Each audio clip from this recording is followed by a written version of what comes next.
Hi there, welcome back to another fast and fun video. It's Rich here, and in this week's video I'm going to take a look at, I'll give you an update on my Mercedes SL500. I've not featured it much over the last 5 months, and that's because going back to October time, I put the car off the road for the winter months, which I generally do with this car, and it's still off the road now, even though we've gone through winter into early spring. But I wanted to give you a quick update on what's been happening with the 500 over the 5 months. I did notice after a couple of months that the ABC had started to sag, the struts had started to sag. You can see that because the car just gently goes down, lowers itself down, and the wheels get stuck right in the wheel arches. And you can feel that. It's just a visual check I normally do. Here I've got a good 1 or 2 inches, and I just check that because I think if it sags after a couple of months, I think that's acceptable. What you don't want it to be doing is sagging after a couple of days. So I did move the car about 6 weeks ago, and that was because I needed to do a car shuffle. I've put this in the single garage. When you start it, and if it has sagged during a time in storage or off the road, then you will get the red ABC warning once you start the car. Just creep it forward just a few inches. If there's no problems with that ABC, it will bring itself immediately back up to level. This is what the car did, and then I did the switch. I think the important thing to do, although I was only moving it literally 12 foot from the double into the single garage, I did take it for a drive. I took it for about a 15-20 mile drive, opened it up, made sure everything was running well, looking good. And then when I came back, the temptation just to park it straight back in there, I didn't. I cleaned it, I washed it, I did all the prep again, just like I normally do when I put any of my cars in storage, and then I've put it back in on a C-Tech trickle charger again. So with the SL having that heavy drain,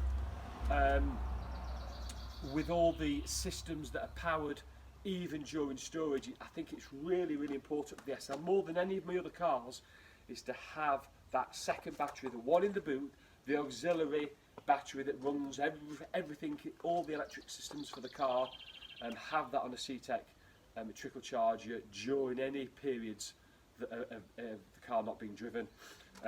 I check it periodically, every once or twice a week. I just literally glance down to make sure that it's green and it's still retained and holding its charge, and I think that alleviates so many problems that you get with the 500.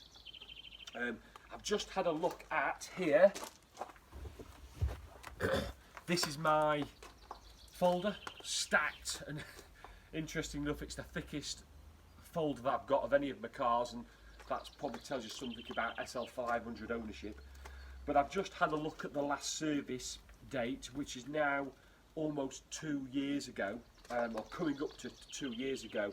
It was last serviced, and that's when I had the 2 front struts replaced as well on the ABC. So as you can imagine, it was an expensive service. But the mileage on that, it's just done about 2,000 miles in the 2 years, and it is a disappointingly low mileage, but it is something that when this car comes out, it needs to go in for a service, even though it's done so little mileage. So that is something that I'll be looking at doing when I bring it back out. When that's going to be, I'm not so sure. We've decided the post boxes come out first. That's actually at the specialist getting serviced as we speak now, and that's going to be the early spring converter we're going to use. But I think once we come out of this very bizarre and unheard of 12-month period really with COVID and all the lockdown and restrictions, but once things ease, we really want to get this used in the summer, and I'm trying to think of a great road trip to take the SL500 on. I think the NC500 up and around the Scottish Highlands is probably right up there, and that's something I would absolutely love to do that later this year. But there's a couple of things that I want to get sorted on the car, so let me just show you. There was about 2 years ago, this car went in for rust on the rear sills, and it turned into a real escalation, restoration of the back end of the car, because it was so bad. What we could see was probably 10% of the actual problems that laid underneath, and it just turned into a real big job. But the car came out, and really the back half of the car and all the sides were all done, and it looks really tidy. But now what it's showing is the front bumper. The front bumper is so heavily pockmarked with stone chipped from 70,000 miles of use. So I'm thinking this year actually the bonnet and the bumper were one or two of the panels that weren't done. And I think just to bring it up, there's a couple of stone chips on the front of the bonnet. The bumper is actually pretty poor, and I'd really like to get that done. And I think that would really lift up the SL to the level and standard I want. The other piece is here,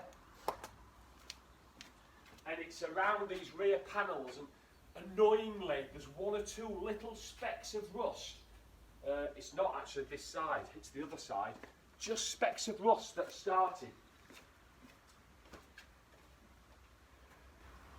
Here, a little bubble, a very tiny bubble, and I just want to get that sorted now before we bring it out for the summer.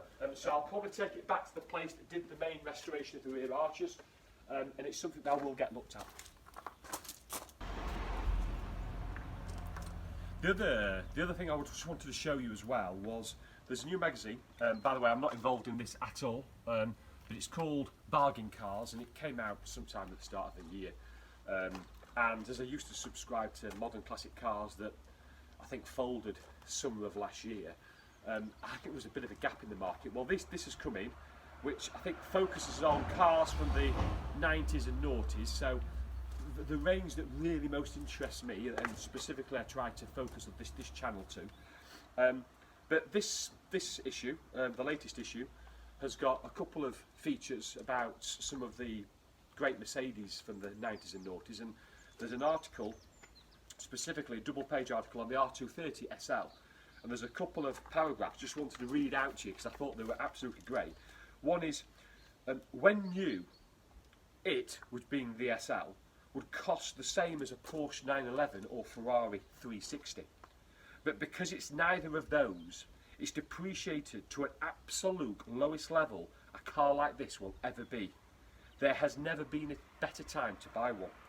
And I think you have to say that because the SL R230s now, you can probably pick them up for not much more than 5k, and it's almost astonishing what car you get for 5k. Now, it does come with a flipping whole dollop of running costs that are significantly more than the initial outlay. So you've got to be aware of the expensive running costs. But cars like this, and I'm not saying buy one at 5k, but the majority of SLR 230s are certainly probably under or around that 10k and a little bit under, and you're going to get a great SL for that.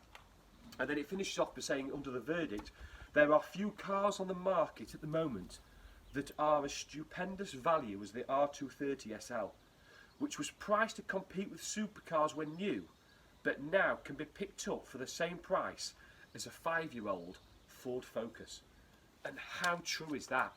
And for me, I've owned this car. This will be coming up for its 5th year now of ownership, and that for me is very, very unusual. There's only one other car in my 30 years of ownership that I've ever owned for longer than the SL, and it's one of those cars that I can never see actually selling. So, hope you enjoyed the video. Bit of a catch up. Hopefully there'll be other videos later this year, and I'm really, really hoping I can get a road trip in, and I can do a video on the road trip in the SL500 as well. Hope you enjoyed. If you did, give me a thumbs up, please subscribe and stay tuned, because there'll be another video coming up very, very soon.